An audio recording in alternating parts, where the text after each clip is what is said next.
નમસ્કાર, હું છું એડવોકેટ ઇમ્તિયાઝ બલોચ. આજના ખાસ વિડીયોમાં આપ સૌનું સ્વાગત છે. હવે આજે આપણે ખૂબ જ સંવેદનશીલ અને મહત્વપૂર્ણ વિષય પર ચર્ચા કરવા જઈ રહ્યા છીએ, જેના વિશે સમાજમાં જાગૃતિ હોવી જ જોઈએ. જ્યારે પણ કોઈ કૌટુંબિક વિવાદ ઊભા થાય અથવા લગ્ન જીવનમાં તણાવ આવે ત્યારે સામાન્ય રીતે આપણે જોઈએ છીએ કે મહિલાઓના અધિકાર અને રક્ષણની વાતોને પ્રાથમિકતા આપવામાં આવે છે. હવે તે આમ તો યોગ્ય છે, પરંતુ કાયદાનો મૂળભૂત સિદ્ધાંત છે કે ન્યાય બંને પક્ષે મળવો જોઈએ. એટલે ઘણી વખત કાયદાના દુરુપયોગનો ને કારણે નિર્દોષ પુરુષો અને એના પરિવારને ઘણું બધું ભોગવવાનું આવતું હોય છે. હવે આજે આપણે એ વિષય પર જ આપણે ચર્ચા કરવા છીએ. હવે આગળ આપણે જોઈએ તો આજે વાત કરીશું આપણે ડોમેસ્ટિક વાયલન્સ એક્ટ, એટલે કે ઘરેલું હિંસા અધિનિયમ 2005 અને આઈપીસી કલમ 498A જેવા નવા કાયદા મુજબ ભારતીય ન્યાય સંહિતા એટલે કે BNS માં બદલાઈ ગયો છે, જે અંતર્ગત પુરુષો પાસે જે કાયદાકીય રીતે બચાવની કઈ કઈ તકો છે અને જોગવાઈઓ છે ઉપલબ્ધ છે તેના વિશે આજે આપણે માહિતી મેળવશું. હવે આઈપીસી કલમ 498 એ જૂનો કાયદો અને ભારતીય ન્યાય સંહિતા BNSની કલમ 85-86 જે નવા કાયદા મુજબ જે શું ફેરફાર થયા છે તેની પર પહેલાં આપણે નજર નાખી લઈએ. તો પહેલાં લગ્ન જીવનમાં ક્રૂરતાના મામલામાં આઈપીસીની કલમ 498 લાગુ થતી હતી, જે 1 જુલાઈ 2024થી અમલી બનેલા નવા કાયદામાં ભારતીય ન્યાય સંહિતા BNS ની જોગવાઈ મુજબ હવે કલમ 85 અને 86 હેઠળ સામેલ કરેલ છે.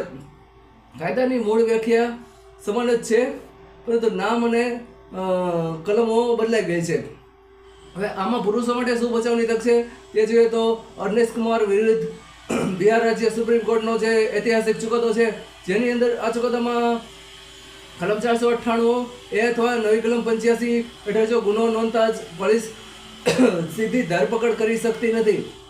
પોલીસ માટે ક્રિમિનલ પ્રોસિજર કોડ એટલે કે CRPCની કલમ 41A જે હવે નવી કલમ નાગરિક સુરક્ષા સંહિતા BNSની કલમ 35 છે તે મુજબ નોટિસ આપી અને તપાસમાં સહકાર માંગવો ફરજિયાત છે. જો તમે તપાસમાં સહકાર ના આપો તો તમારી ધરપકડ થઈ શકે છે.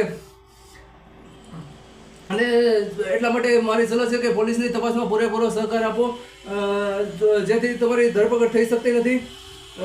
અને ખોટી રીતે સંડોવાયેલા પરિવારજનોના નામ જો તમારે કટ હોય તો એના માટે ઘણીવાર અરજીમાં પતિ ઉપરાંત સાસુ, સસરા, નણંદ અને દૂરના સંબંધીઓના નામ પણ લખાવી દેવામાં આવે છે.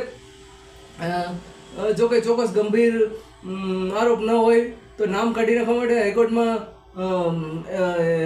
FIR રદ કરવા માટે અરજી એ જોઈએ તો આપણે જો ખોટો કેસ થવાની આશંકા હોય તો સેશન કોર્ટ અથવા હાઈકોર્ટમાંથી આપણે આગોતરા જમીન પણ મેળવી શકીએ છીએ. હવે જે ડોમેસ્ટિક વાયલન્સ એક્ટની અંદર શું જોગવાઈ છે તો ડોમેસ્ટિક વાયલન્સ એક્ટ 2005 એટલે કે ઘરેલું હિંસાથી મહિલાઓનું રક્ષણ અધિનિયમ 2005 આ કાયદો સિવિલ પ્રકૃતિનો છે અને તેનો હેતુ મહિલાઓને ઘરમાં વચગાળાની રાહત, હેરઠાણ અને રક્ષણ આપવાનો છે. પુરુષો માટે એમાં શું બચવાની તક છે તો જો ખોટા આક્ષેપો થયા હોય અને સામે જો પુરાવા જોઈએ તો આપણે ડોમેસ્ટિક વાયલન્સ એક્ટ ના કેસમાં જો પત્ની અલગ રહેતી હોય અને છતાં હિંસાના આક્ષેપો કર્યો હોય તો ડિજિટલ યુગમાં આપણે પુરાવા તરીકે આપણે WhatsApp chats, call recording, CCTV footage અથવા સોશિયલ મીડિયા પોસ્ટ વગેરે કોર્ટ સમક્ષ રજૂ કરી અને સાબિત કરી શકીએ છીએ કે આક્ષેપો પાયા વિહોણા છે. શેર્ડ હોલ્ડ હાઉસ એટલે કે સંયુક્ત ઘર. હવે આ અંગે બચાવમાં જો પત્ની એવા મકાનમાં હક માંગે જે પતિની માલિકીનું નથી, દાખલા તરીકે માતા પિતાનું સ્વપરિચિત મકાન હોય તો સુપ્રીમ કોર્ટના વિવિધ ચુકાદા મુજબ માતા પિતા પોતાના મકાનમાંથી પત્નીને ક્લેમ કરતા અટકાવી શકે છે. પતિ માત્ર ત્યાં આશ્રિત તરીકે રહેતો હોય તો ડોમેસ્ટિક વાયલન્સ એક્ટ કલમ 25(2) તથા પત્નીને મકાનમાં રહેતી અટકાવી શકે છે. હવે ડોમેસ્ટિક એક્ટની કલમ 25(2) હેઠળ ફેરફાર જો કોર્ટ કોઈ વચગાળાનો આદેશ કર્યો હોય અને બાદમાં પરિસ્થિતિ બદલાય, જેમ કે પત્ની ગમાવવા લાગે, તો આ આદેશમાં સુધારો કરવા માટે કોર્ટમાં અરજી કરી શકાય છે.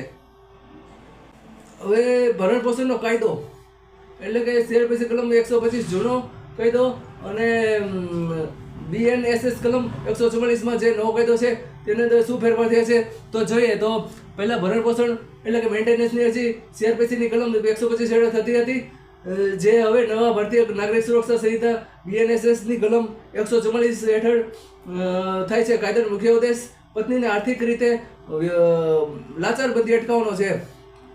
હવે આમાં પુરુષોના માટે બચાવની તક શું છે એ જોઈએ તો પત્નીની શૈક્ષણિક લાયકાત અને કમાણી કોર્ટ ધ્યાન પર લે છે. એટલે કે જો પત્ની ઉચ્ચ શિક્ષિત હોય અને પોતાની મેળે કમાવા માટે સક્ષમ હોય અથવા ઓલરેડી ક્યાંક નોકરી વ્યવસાય કરતી હોય અને સારી આવક ધરાવતી હોય તો પુરુષ કોર્ટ સમક્ષ તેના બેંક સ્ટેટમેન્ટ, IT રિટર્ન કે નોકરીના પુરાવા રજૂ કરી ભરણ પોષણની રકમ નકારવા અથવા ઓછી કરવા માટે મજબૂત દલીલ કોર્ટ સમક્ષ રજૂ કરી શકે છે. સુપ્રીમ કોર્ટે પણ નોંધ્યું છે કે સક્ષમ પત્ની માત્ર પતિ પર બોજ ન બનવી જોઈએ. વિના કોઈ કારણ વગર અલગ રહેવું.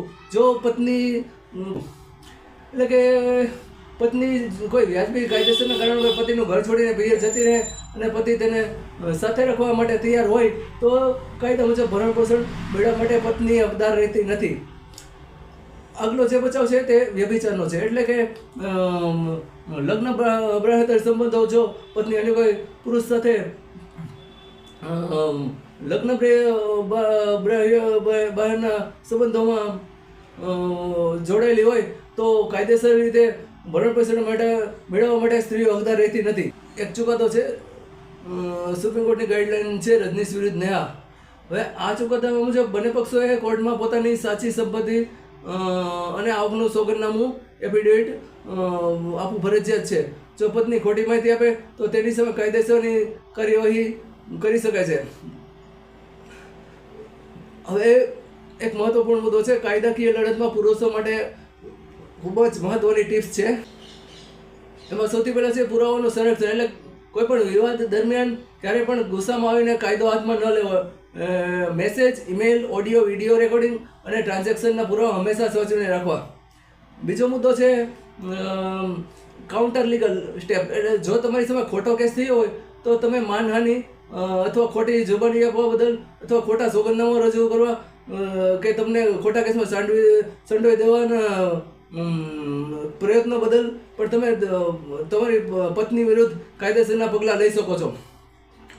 અને આ માટે તો જો તમારે કોઈ પણ કાનૂની સલાહની જરૂર અથવા મારી મદદની ક્યાંય પણ મદદ કરે તો મારો મદદની જરૂર હોય તો હું ચોક્કસ તમને સહાય કરીશ. અને મારો મોબાઈલ નંબર આપેલો છે, એ નંબર નોંધી લેશો. અંતમાં મારે એટલું જ કહેવાનું છે કે કાયદો રક્ષણ માટે છે, હેરાનગતિ માટે નહીં. એટલે જો કાયદાનો દુરુપયોગ ક્યાંય થતો હોય તો કાયદાકીય લડત કાયદાકીય રીતે જ લડવી જોઈએ. અને કાયદો હાથમાં લેવો એ તો ક્યારેય યોગ્ય નથી જ અને એનાથી તમને ખુદને જ નુકસાન થઈ શકે છે. કાયદાકીય લડતમાં જો ચોક્કસ તમને જો તમે અમુક પુરાવા સાથે અને યોગ્ય દલીલ અને જુબાની સાથે જો કોર્ટ સમક્ષ રજૂઆત કરવામાં આવે તો કોર્ટ ચોક્કસ તમારી વાત સાંભળશે.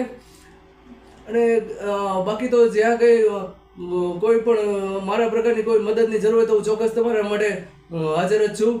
અથવા તો તમારા નજીકના કોઈ પણ વકીલ સાહેબ સાથે તમે સંપર્ક કરી પણ તમે કાયદાકીય લડત આપો અને અન્યની વિરુદ્ધ અવાજ ઉઠાવો.